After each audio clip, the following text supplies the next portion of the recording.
have a listen. Mr. Kawauchi, firstly, will you explain transportation accessibility improvement law, which will go into effect in this coming November?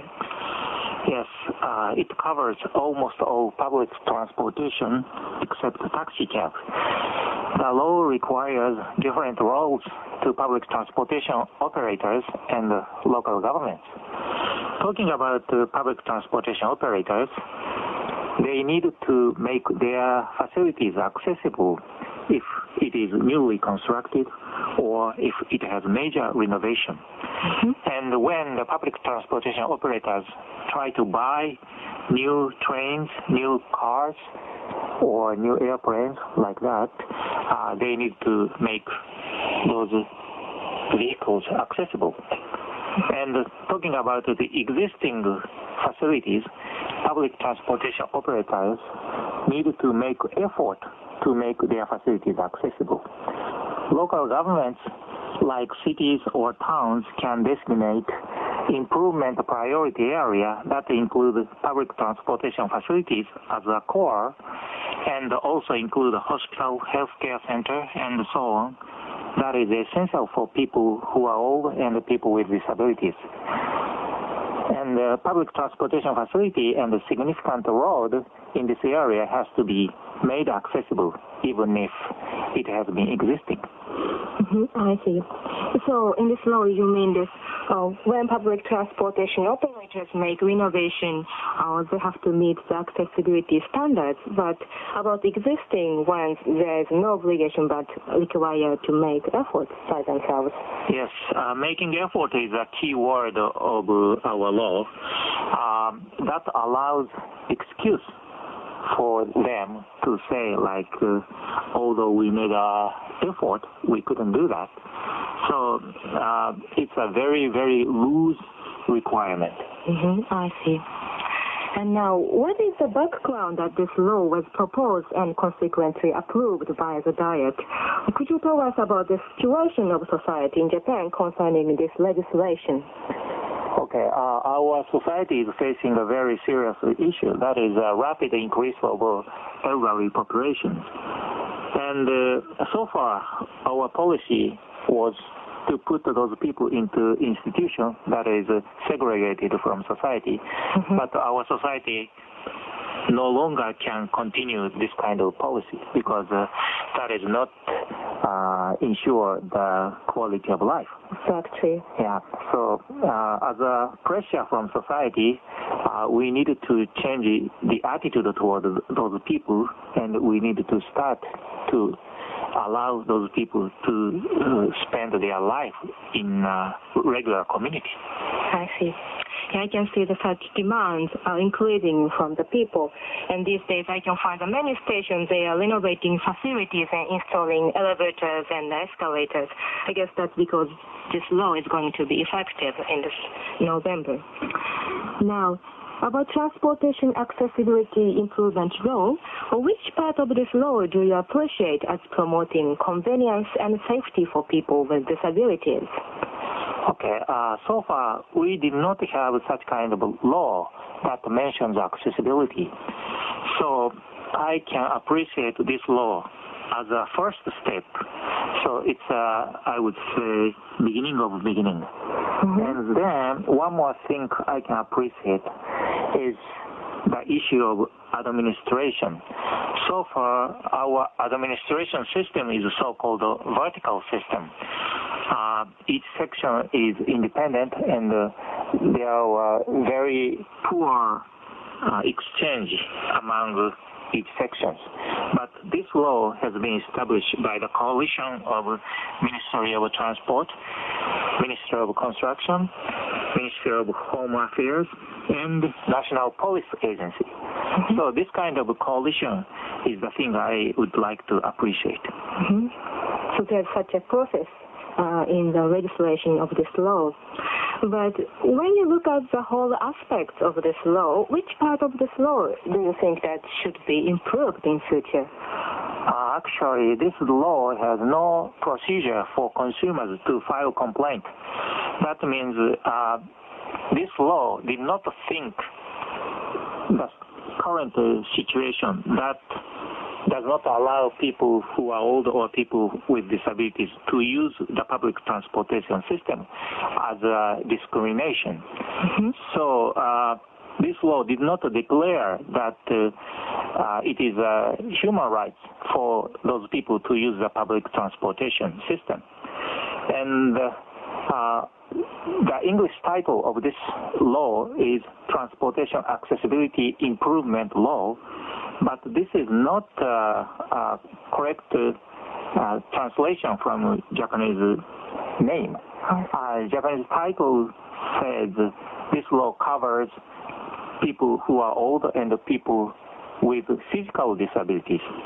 And this law excludes people with developmental disabilities and people with psychiatric disabilities. That is a problem. I would like to involve those people as entire disabled people. So, and in this law, that you think that this the basis of ideas about promotion of accessibility, whether people consider it as charity or like goodness or as rights. So you think that there's a difference of basis of idea promoting accessibility? Yes. Accessibility should not be provided based on a charity. I see. And next, and when this law becomes effective in next month, how should it be put into practice, do you think? Okay, this law requires public transportation operators to make effort to develop awareness of their employees toward people who are old or people with disabilities. And also this law requires the local government, like cities or towns, to establish improvement plan. And I think the most important thing is that they should invite elderly people or people with disabilities or other various kind of users to the procedure of those obligations. So when they try to educate their employees, or when they try to establish their improvement plan, they need to hear the voice of various kind of users. As I heard of your idea, I remember that one case that in a park in Tokyo, there were pathfinder tiles and for the people with a visual impairment, but I heard that they are not satisfied because the tiles are not installed at place where the people really need. So maybe this is what you mean. And definitely the local government needs to consult with the people with disabilities when they plan this construction of the facilities. Yeah, I think they should respect the real needs of users.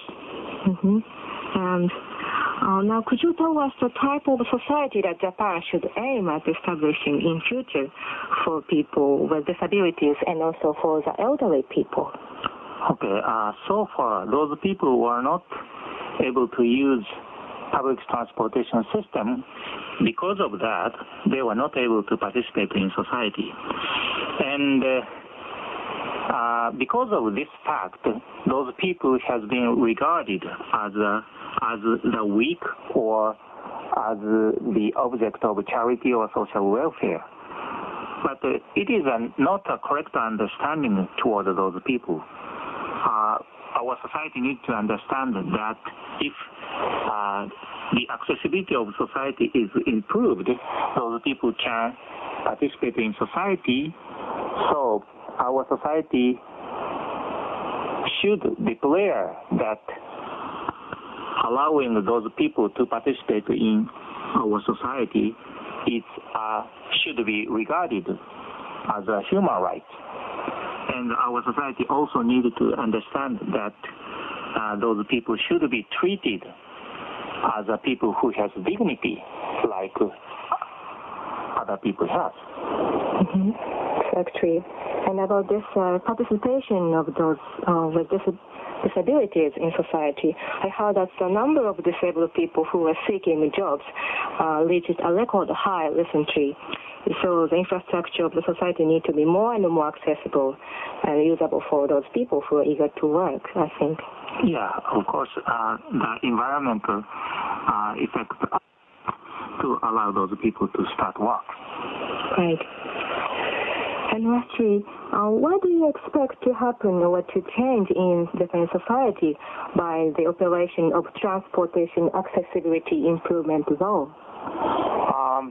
5 years ago, we had a very serious earthquake in Kobe, and at that time, people were very surprised to know that a big number of people who are old are living there. That means those people had been hidden before the earthquake. And I think the reason those people had been hidden was that those people did not have enough chance to participate in society. They had spending their life, almost of their life, in their house. But this is a very sad situation because they have been limited their regular life. So this law is, I think, the beginning of change of our society.